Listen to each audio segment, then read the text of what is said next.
Hi, I am Butters, and this is the second devlog for my game, The Abandoned. Last time I showed off the player movement like jumping and grappling, the basic enemies and friends, the first boss, and the game story. This time I'll show the boss for L2. This boss is actually, naked. I'll just fix that real quick. There we go. Well, at least adjust. No, I think I can do a bit more. Give me a minute. 3 hours later. Alright, there we go. Now, where was I? Oh yeah. This boss is actually a collection of smaller enemies all working together to fight the player. The fight will start with only one enemy, with more showing up as the fight progresses. There is actually a max amount of enemies that can attack the player at once during this fight.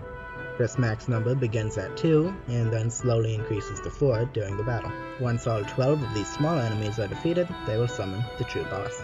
Now to explain what the actual small enemies are, and then the big one. These are the ranged disciples. They sit in a corner throwing bread, fish, or rocks. Bread is fastest and shoots in a straight line like a bullet, while fish and rock do more damage but are thrown in an arc towards the player.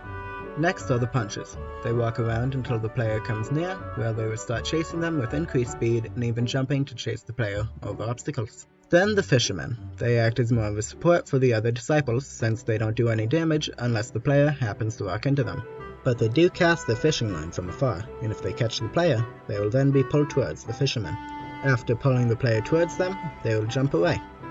Even though they don't attack the player directly, they can still throw them in harm's way, and they are annoying since I based them off of the fishermen zombies from Plants vs. Zombies 2. Lastly is the traitor, who hides most of the time, only coming up for a second to attack and taking another second to escape. He attacks about every 6 seconds, and when he does, he will jump from below the arena, having an 80% chance to be behind the player and stab them in the back, and 20% chance of jumping up and dropping a damaging coin that bounces around the arena for a second before despawning. After attacking or getting hit, Judas will go back to hiding. He is also the only disciple who doesn't add to the max enemy count, meaning there could be 4 other disciples attacking the player at once, and then he shows up. Once all 12 disciples are defeated, they will all merge together, summoning the actual boss. Jeezy Boy has 4 attacks, each taken from one of the disciples. Every 3 seconds he will attack, detecting whether the player is near or far. If the player is close, he has a 50-50 chance of either charging towards the player or jumping away to better shoot. When far, he will either throw bread in either direction, or lasso the player in a large tape measure, pulling them close. After defeating this final enemy, the boss fight is finished. Now before I show the actual fight, I just want to look at a couple of weird bugs I saw. This is the Sea of Jizai. I don't know what happened.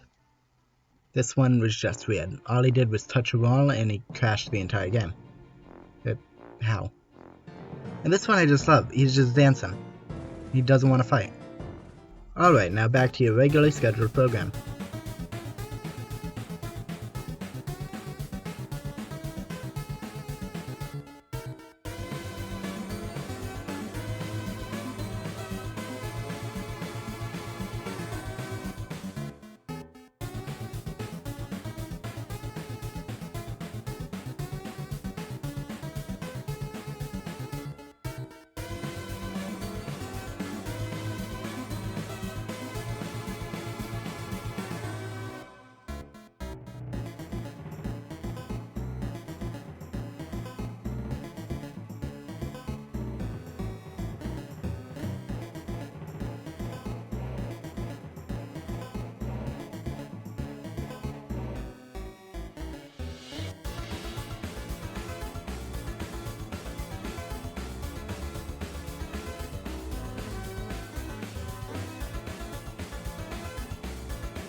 Well, that's all I have to show today, so come back next time to see slime, and maybe a demon.